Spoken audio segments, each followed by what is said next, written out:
কি সিদ্ধান্ত তোমার? হ্যাঁ, আমার ছেলের সঙ্গে থাকবে না কেন? কি বারটান আছে যে তুমি আমার ছেলের সঙ্গে থাকবে না? তামিম, সেটা কি তোমার কাছে এখনো পরিষ্কার হয়নি? মানে তুমি কি এখনো অন্ধ হয়ে থাকবে?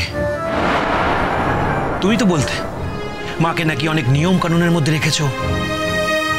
যদি সত্যিই নিয়ম কানুনের মধ্যে রাখতে তাহলে মা আজকে সবার সামনে এই কথাগুলো বলতে পারতো না। জাস্ট আসলে বজ্র আটুনি ফসকা গেরো, বেশি নিয়ম টিয়ম করেছেন না, আসল নিয়মটাই আর দেখেনি। বর্ষা, আমার সাথে তুমি আর জোর গলায় কথা বলতে পারো না মামুনি, সে অধিকার তুমি হারিয়েছো। বাড়ির সবাই তো তোমার আচার আচরণ দেখে একদম অবাক হয়ে যাচ্ছে, তার চোখ বনে যাচ্ছে। ছোটরা তো বড়দের দেখে শিখে মামুনি, তাহলে আমরা তোমার থেকে কি শিখছি বলো? মানে আমি যদি তোমার ছেলের সাথে একই রকম আচরণ করতাম তাহলে তোমার কেমন লাগতো? হ্যাঁ বর্ষা, তোমার প্রশ্নের কোনো উত্তর আমি দেব না, তার কারণ তোমার প্রশ্নের উত্তর দিতে আমি বাধ্য নই। হ্যাঁ, আমি আমার পেটের ছেলে মেয়েদের নিশ্চয়ই বলবো। আচ্ছা তোরা আমাকে বলতো, নিজের ইচ্ছের সম্মান রাখাটা কি অপরাধ? যা খুশি ইচ্ছা করলেই তো আর হলো না মা। যা খুশি ইচ্ছে? কোনটাকে তুমি যা খুশি ইচ্ছে বলছো? বাহ, বাবা এতদিন পর বাড়িতে এলো, আমরা সবাই বাবাকে নিয়ে আনন্দ করছি, উৎসব করছি, আর তুমি জাস্ট বাবাকে সহ্যই করতে পারছো না। সত্যি করে বলো তো, সত্যি করে বলো, বাবার অপরাধটা কোথায়? তোমার বাবার তো কোনো অপরাধ নেই, ঠিক যেমন আমারও কোনো অপরাধ নেই। এই বয়সে এসে নতুন করে আমি যদি বিয়ে করতে না চাই, শাঁখা সিঁদুর নাই পড়তে চাই, রঙিন শাড়ি না পড়তে চাই, তো সেটা কি আমার অপরাধ? পড়তে হবে না মা, পড়ো না। আজকাল তো অনেকেই পড়ে না শাঁখা সিঁদুর, তা নিয়ে কি আছে? কিন্তু তা বলে বিয়েটা তো মিথ্যে হয়ে যেতে পারে না। তুমি ডিভোর্স কেন করতে চাইছো মা? কারণ এই বিয়েটা আমার কাছে আর সত্যি নেই। আমি এতদিন একভাবে বেঁচেছি মা, নতুন করে সবটা আর বদলাতে পারবো না। এই কথাটা তো আমি কতবার বুঝিয়েছি তোমাদেরকে, তোমরা কেউ বুঝতেই চাইছো না।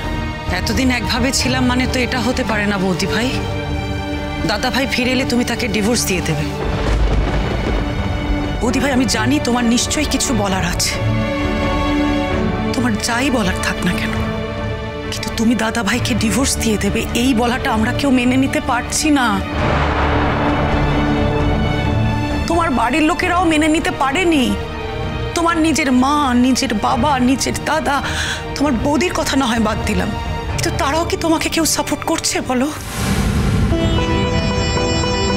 তুই নিজে একটু ভেবে দেখো না, আমরা সবাই ভুল আর একা তুমি ঠিক, এটা হতে পারে না। তোরা আমাকে কি এখানে থাকতে দিবি নাকি বল আমি আমার ঘরে চলে যাই? ঠিকই তো, বারবার তোরা ওর সামনে এই কথাগুলো বলছিস, ওর খারাপ লাগে না? ওকে মনেছি না নাকি? কথা উঠলো তাই বললাম। কমলিনী, তোমার জন্য আমার যা কিছু করার আমাকে বলো, I will completely support you. কোথায় কি সই করতে হবে আমি বলে আমি করে দেবো।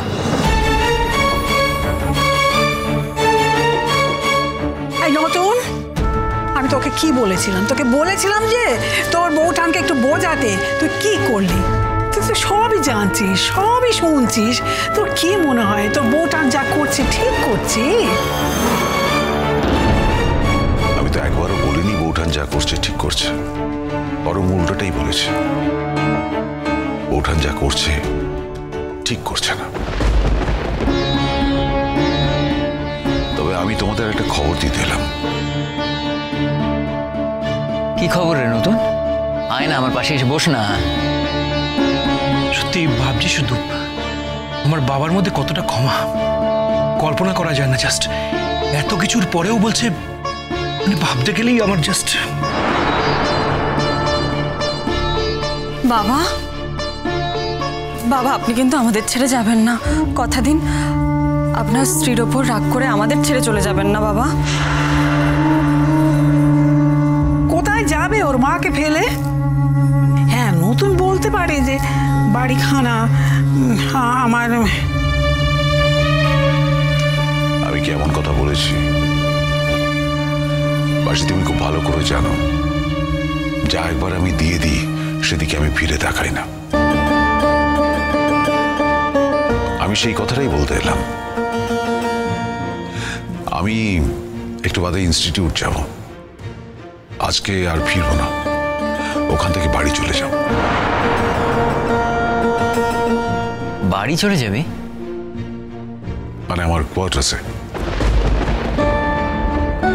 কিন্তু কেন রে? তোর কি আমাকে পছন্দ হচ্ছে না আর? চন্দ্র প্লিজ এমন কথা বলিস না। আমি কি তোকে এমন কোনো ইন্ডিকেশন দিয়েছি যাতে মনে হয় যে আমি তোকে পছন্দ করছি না? তাহলে চলে যাওয়ার কথা বলছিস কেন? না, বাড়িটা তো আমার নয়। মাসি আমায় এখানে থেকে যেতে বলেছিল, একটা অনুষ্ঠান হবে বাড়িতে সেটা বলে। সেই জন্য আমি ওয়েট করছিলাম। কিন্তু বৌঠান যদি অনুষ্ঠানে রাজি না হয় তাহলে আমার তো এখানে অযথা সময় নষ্ট করে কোনো লাভ নেই। তাই ভাবছি চলে যাব। আমার তো অন্য কাজ আছে নাকি? অন্য কাজ? কেন থাকতে পারে না? না না, থাকতে পারবে না কেন নতুনদা? অন্য কাজ বললে তাই বলছি, আমাদের বাড়ি থেকে যে কাজ করা যায় না এমন কি কাজ? এক মিনিট। আচ্ছা, উনি যখন ওনার কোয়ার্টার্সে যেতে চাইছে তোমরা আটকাচ্ছ কেন? যেতে দাও না। নতুন কাকু, মাকে কিন্তু আমরা সবাই মিলে একটা কমন পয়েন্টে আনতে পারলাম না।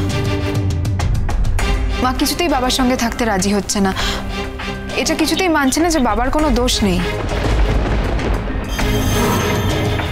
বাবা তো ইচ্ছে করে এত বছর সবকিছু ভুলে থাকেনি। কেন বোঝাতে পারবে না মা? বুঝেছি তো, বুঝলাম যা দোষ সব আমার। মা, এটা থেকেই বোঝা যাচ্ছে যে তুমি বোঝোনি।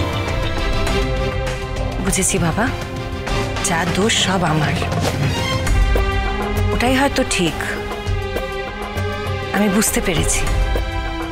যা দোষ সবই আমার, তোমার বাবার কোনো দোষ নেই। নেই তো, মোটে নেই তো। এত বছর পর সে তো তোমার কাছেই ফিরে এসেছে, তুমি ওকে ফেরত না নিয়ে আবার ফেরত পাঠাবার ব্যবস্থা করছো। সীমা, আমি কেন ওনাকে এই বাড়ির থেকে পাঠানোর ব্যবস্থা করব? আমি তো চাই উনি এই বাড়িতে থাকুক। তুমি থাকছো না কেন মা? তুমি এমন কোনো কাজ কেন করছো যাতে তোমাকে এখান থেকে চলে যেতে হয়? তোর একটু খারাপ লাগছে না? খারাপ লাগলে কি আর করতাম? খারাপ লাগার প্রশ্নই উঠছে না। আমি তো শুধু আমার সিদ্ধান্তের সঙ্গে সম্মান নিয়ে বাঁচতে চেয়েছিলাম। শুধুই আমার সিদ্ধান্তে অটল থেকে সম্মান নিয়ে বাঁচতে চেয়েছিলাম। সম্মান? বাবা, স্বামীকে ছেড়ে দিলে তাতে সম্মান বাড়ে বুঝি? সত্যি সত্যি বৌমা, এই রূপটা যে এতদিন কেন আমি দেখিনি, তোমার এই রূপটা কেন যে বুঝতে পারিনি আমি জানি না। একটা কথা আমার সবাইকে বলার আছে। কি কথা বল? মাসি, আমি বিয়ে করছি।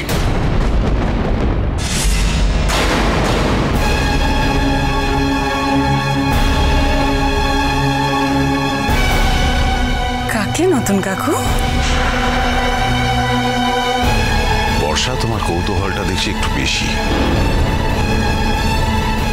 কোন একজন ভদ্রমহিলাকে নিশ্চয়ই। চিরসখা হে